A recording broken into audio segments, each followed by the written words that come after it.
Sementara itu pemirsa, dugaan praktik jual beli jabatan di Klaten ternyata sudah lama disorot oleh sejumlah pihak termasuk para aktivis.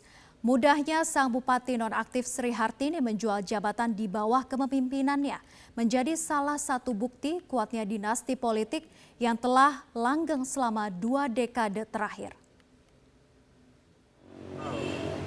Inilah Kabupaten Klaten, sebuah daerah yang dipimpin oleh dinasti politik dari 2 pasang suami istri selama setidaknya 2 dekade, mulai dari tahun 2000 hingga 2020 mendatang. Kekuatan dari dinasti politik Klaten ini ditunjukkan dengan jelas oleh Bupati nonaktif Sri Hartini yang dengan mudahnya menjual jabatan dengan beragam harga. Sepak terjang inilah yang kemudian membawa Sri Hartini menjadi salah satu tahanan KPK atas kasus dugaan suap. Lalu, seperti apa potret dinasti politik Klaten ini? 30 Desember 2016, Kabupaten Klaten, Jawa Tengah diliputi awan mendung setelah Sri Kandi pemimpin Klaten, Sri Hartini yang belum genap setahun menjabat ditangkap tangan KPK. Tuduhan suap jual beli jabatan di internal Pemda menyeret Sri Hartini ke dalam tahanan KPK. Komisi Aparatur Sipil Negara menyebut Sri memplot harga bervariasi, mulai harga terendah belasan juta untuk jabatan eselon 4 hingga ratusan juta rupiah. Antara 80 sampai 400 juta. Tapi kalau untuk sesdanya saya dengar di sampai 1 M. Aktivis anti korupsi di Klaten adalah pihak yang paling bersyukur melihat praktik suap jual beli jabatan terbongkar. Pasalnya, sudah berapa tahun para aktivis menyuarakan aroma busuk korupsi di bawah dinasti Sri Hartini.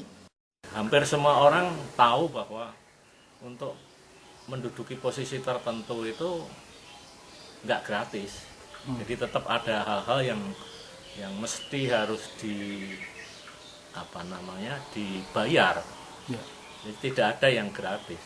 Bupati ini juga siap untuk menjadi justice kolaborator. Jadi dia bisa berbuat meskipun sekarang sudah ditahan, tapi bisa berbuat untuk masyarakat Klaten yang lebih baik. Dinasti Klaten dibangun sejak tahun 2000 oleh Haryanto Wibowo yang tak lain adalah suami sang Sri Kandi, Sri Hartini. Haryanto juga terjerat kasus korupsi setelah kepolisian menetapkan dirinya sebagai tersangka korupsi anggaran pendidikan senilai 4,7 miliar rupiah di tahun 2004 dan korupsi perjalanan dinas ke Jepang. Namun, kasus ini tak sampai ke meja hijau karena Haryanto meninggal dunia. Tongkat estafet dinasti Klaten kemudian berlanjut kepada Sunarna dari tahun 2005 hingga 2015. Sunarna adalah suami dari wakil bupati saat ini, Sri Mulyani. Sementara wakil bupati yang mendampingi Sunarna pada periode kedua tak lain adalah Sri Hartini. Sunarna yang kini menjabat Ketua DPC PDIP Klaten atau partai pengusung dinasti ini membantah segala tuduhan yang menyudutkan keluarga besar dinasti. Tidak masalah politik dinasti itu. Lah nggak masalah apa enggak kan secara aturan saja. Kan aturannya ada kan. Walaupun undang-undangnya jelas, dinasti yang mana. Oh ya, itu kan juga. Ya itu kan pengamat politik yang ngomong. Kini Klaten dipimpin oleh Wakil Bupati Sri Mulyani yang merupakan istri dari Sunarna. Ia pun mendukung KPK menelusuri pihak yang dianggap terlibat korupsi. Kami siap saja untuk kalau memang KPK menghendaki saya selaku Wakil Bupati untuk menjadi atau diperiksa, tentunya saya selaku warga negara yang taat hukum, kami akan mengikuti prosedur yang ada. Rekor muri pernah disabet Sri Hartini dan Sri Mulyani sebagai Sri Kandi pertama yang terpilih dalam Pilkada Serentak 2015. Bahkan, Sri adalah bupati yang pernah menandatangani Fakta Integritas Anti Korupsi di KPK. Ironis, ia dengan cepat kembali ke KPK namun dengan status tersangka suap. Kini, dinasti Klaten yang berdiri megah sejak tahun 2000 mendapat sandungan. Publik Klaten akan melihat apakah dinasti Klaten akan runtuh atau semakin kuat hingga beberapa periode mendatang.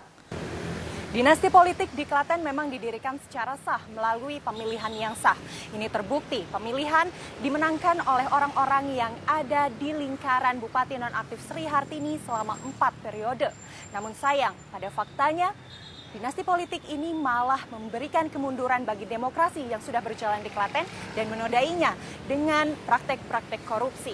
Dari Klaten, Jawa Tengah, Yunia Harsari, Suyata, Iwan Purwoko, Metro TV.